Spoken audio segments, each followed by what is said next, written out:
Once you understand what numbers are, we can start using them to perform our math. To perform math on numbers, we use operators. Operators change numbers somehow. So our arithmetic, the stuff that we learned a long time ago, those things that we really need to know, are things like we need to understand the addition of single-digit numbers. We need to memorize the important ones. We got to understand double-digit addition. We need to understand double-digit plus triple-digit.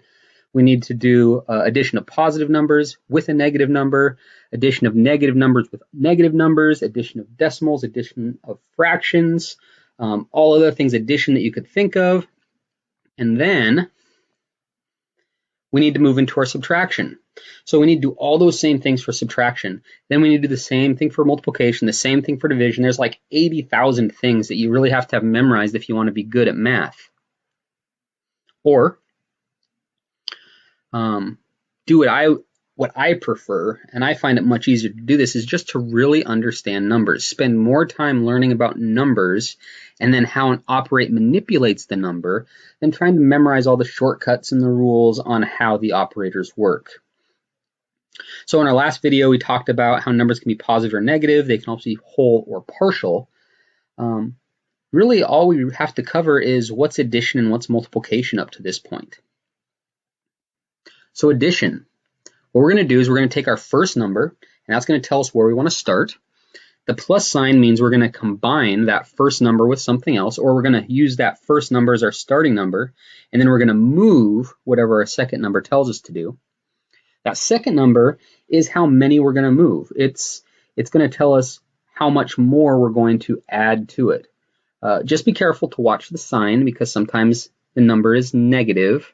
And this helps us get rid of subtraction, but we have to be really comfortable with negative numbers here and understand how they work. Finally, the equal sign just means that we're done. So I'm going to solve this problem using a number line really quick.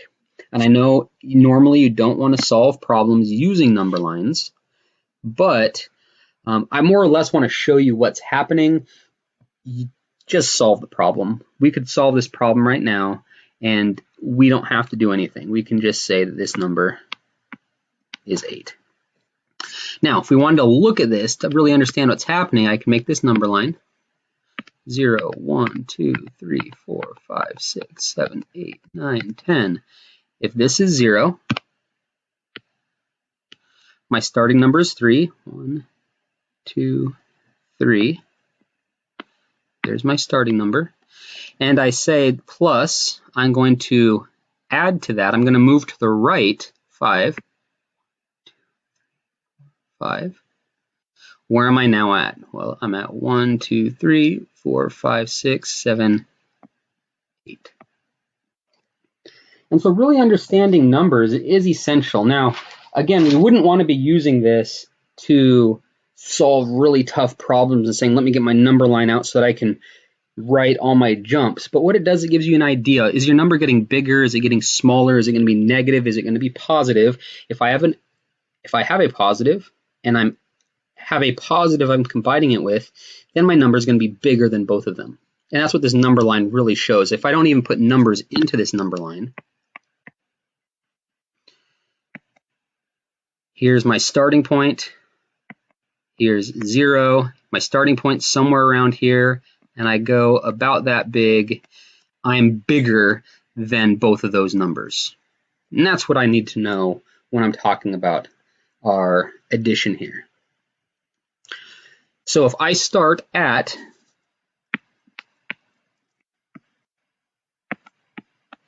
somewhere in the negatives, let's just say we're going to start here.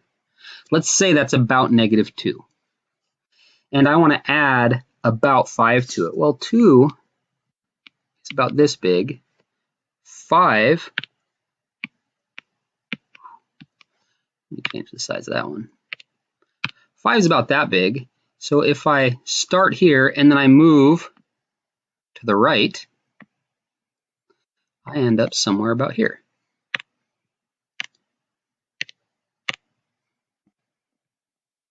So what that tells me is I'm going to start with a low number. I'm going to add a big number to it, and I'm going to end up on the positive side, but it's not going to be necessarily a big positive number. And in this case, we're going to get a 3. All right, so let's do 7. I'm going to start here at 0. 7's going to be somewhere up in here. I'm going to go down because I combine, that's what the plus means, but I combine it in the opposite direction. So that negative sign means. I'm going to jump down about 4. I'm going to end up somewhere about here. So when I'm done, my answer should be between 0 and my starting 7. And if we do this, we should get 3. But let's say I end up getting the number 10 or 11 or 12 or -3 or something outside of this. I know my number has to be in here somewhere. That's what drawing a picture is going to help us with here. It's going to make sure that we are in the right ballpark. We eventually have to solve this just using our math, though, that we've learned.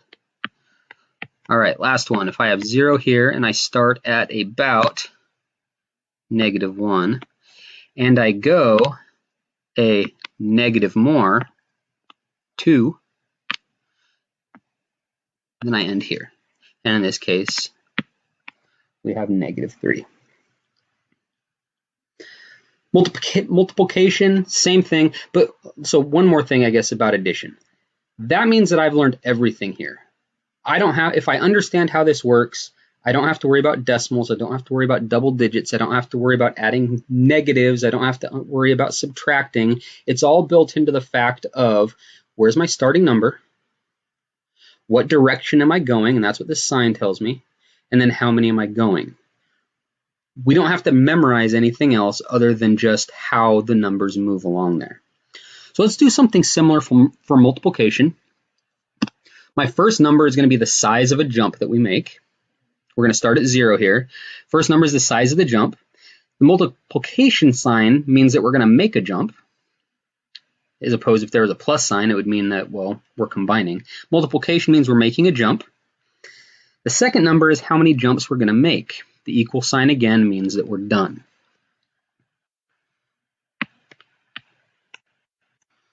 So I'm starting at 0.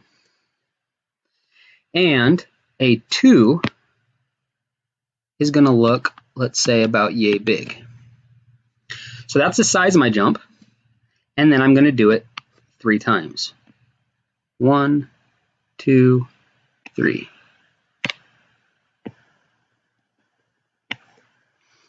And so this tells me something about it. My first jump is going to land at 2. And so I'm 3 times bigger than that. Now, if this wasn't exactly 2, let's say this was like 1.9 or something, just by looking at it, I would know that my answer should be just shy of 6. And that's what we see here. These are nice, easy numbers. They come out really nicely. But sometimes numbers don't. We can still use a number line, but we don't have to be precise with them. It's just giving us an idea of what's happening. Now, what if I were to do it the other way? What if I were to say my jump is 3,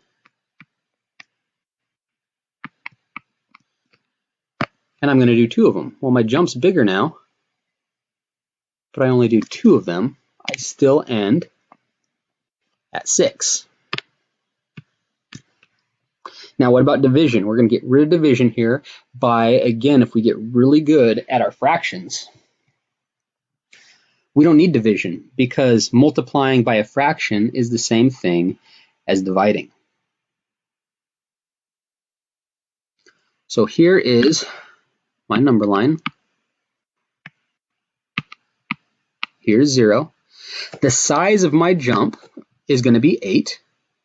So let's say that this is 8. That's my size. But I'm only going to do a quarter jump. Well, that means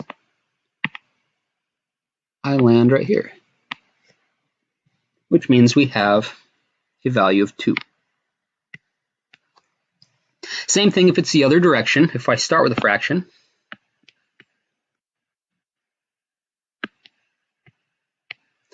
and I want to make a jump of half a step, but I do it 4 times. So small jump, that's about a half, a half, a half, and a half. And here, and let's say that is at a 2. Again, we're not necessarily wanting to use number lines to solve problems. It helps us visualize our operators and see what's happening. Now, something that I want you to think about, and we can talk about this in class. Let me zoom out a bit. I want you to see how this works with negative numbers, this multiplication here, because with our addition, we talked about our negative numbers. Right? That was the direction that we moved at.